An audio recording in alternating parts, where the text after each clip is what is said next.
All right, Mr. Conway. All right, so as Dr. K alluded to a little bit already, I had the opportunity to work with Dr. Cassidy this summer for 8 weeks at Health Medical Center. Dr. Cassidy graduated from Brooks in '78.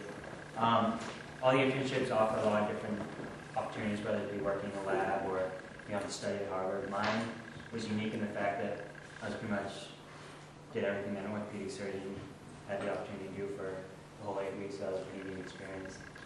These are the 3 docs I work close with, of course, Dr. Cassidy in the middle. Dr. Cassidy is a great guy. He always asked me questions throughout the whole process to make sure I understood everything. He's also a really funny guy. He had a lot of pranks that he pulled on a lot of nurses. And, like, one doctor would be drilling into a bone, and all of a sudden he'd jump back and yell as if the doctor drilled through his hand. And he'd just say he was joking with them. And so I got a kick out of that. Always joked with the nurses and gave them a hard time, so he's a really cool guy. This was my normal week. Usually involved getting in around 7:30 or 8, which also meant that I'd drive with my dad most mornings, which was an experience in itself. So on Mondays was dedicated mostly to clinic hours, which Dr. Cassidy saw about 50 patients every Monday, pre-operative patients and post-operative, which was also neat because I got to follow patients throughout the whole process in their surgery and after, and their different treatment options. Tuesday was the operating room for some more complicated procedures.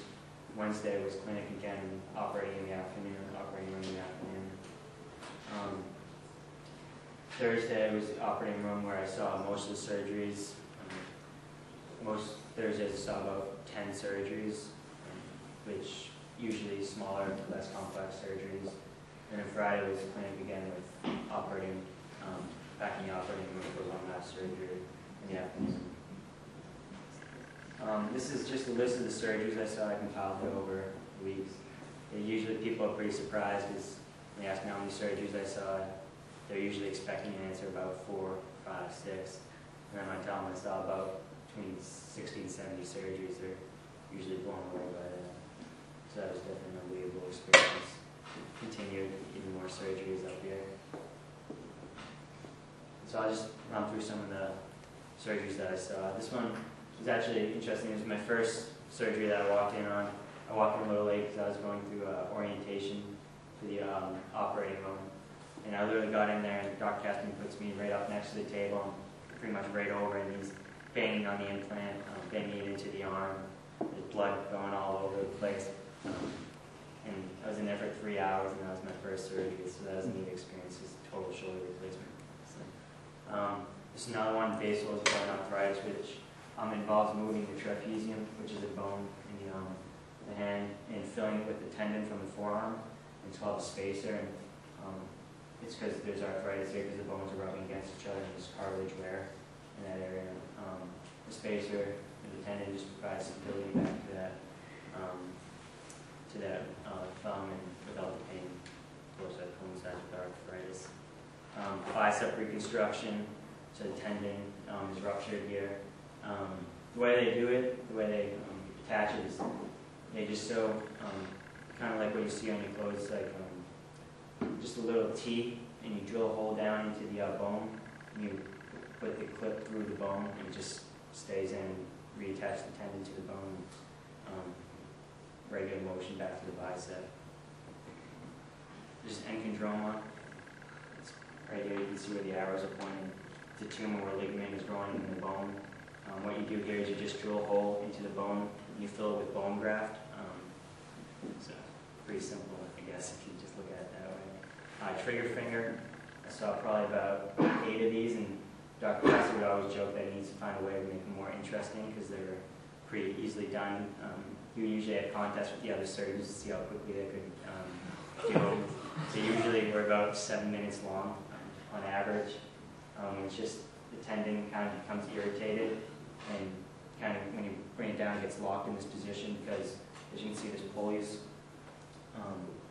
You can kind of relate it to the holes on a fishing rod where the line feeds through, and it gets stuck on the pulleys. And so you just divide the pulley. That's pretty much the surgery right there. Carpal tunnel. Also saw a lot of carpal tunnel. Just when there's pressure on the medial nerve by the carpal ligament, And so you just make an incision on the base of the hand, and you cut the carpal ligament to release the pressure. Ulnar shortening, pretty self-explanatory here. You can see the ulna is long, so you just put a plate and you pretty much just drill a section in the ulna and you just remove the section to condense the ulna so that there's more mobility in the wrist and there's no pain as there was before with the patient. This one's always an interesting one to talk about, the defatting hand flat. This particular patient had a virus on the hand, so they need to regenerate the skin on the hand. So they sewed the hand into the groin.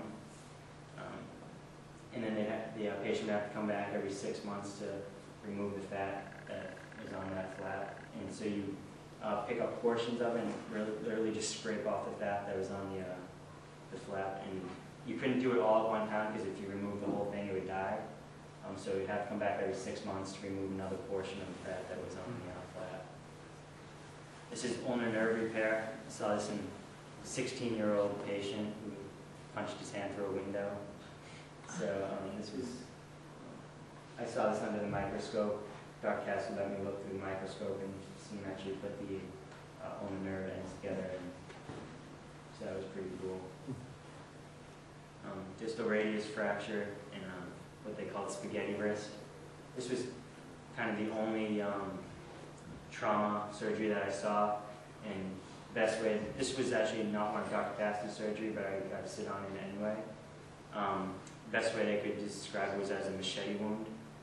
So they put a plate on to fix the distal radius, but as you can see the tendons here are kind of all over the place. And it's kind of funny, the surgeon was just trying to piece together the tendons thing. I think this tendon goes with this tendon, and I think this one might go with this one. Ultimately, they did get it right, which was lucky for the patient. But that was pretty cool surgery to sit on as well. And I did pretty brief research while I was there on proximal interphalangeal fracture dislocations. There's two joints in the finger, the PIP joint and the DIP joint. You see the PIP joint right there. There's varying PIP fractures. You have the dorsal lip fracture, which is on the dorsal side of the hand. This one's actually in the DIP, but it's a good illustration of a dorsal lip fracture in that joint. A pilon fracture, which involves fracture of both sides, the finger, palmar, and dorsally, and then palmar lip fracture. Palmar lip fractures usually involve injury to the volar plate, which is a ligament that connects the PIP joint.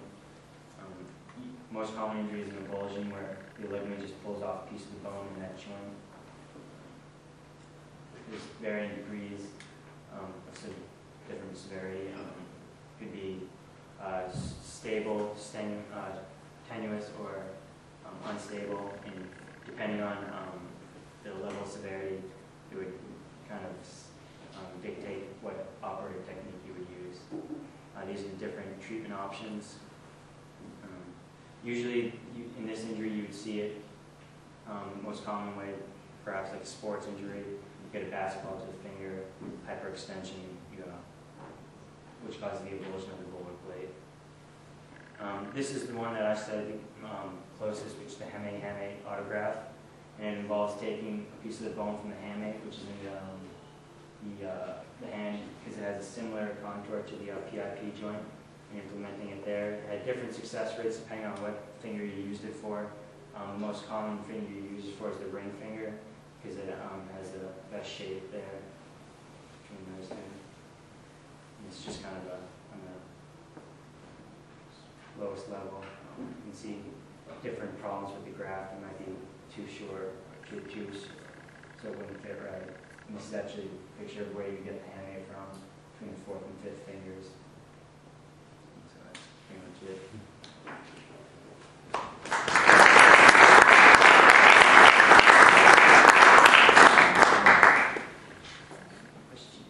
Questions for Dan?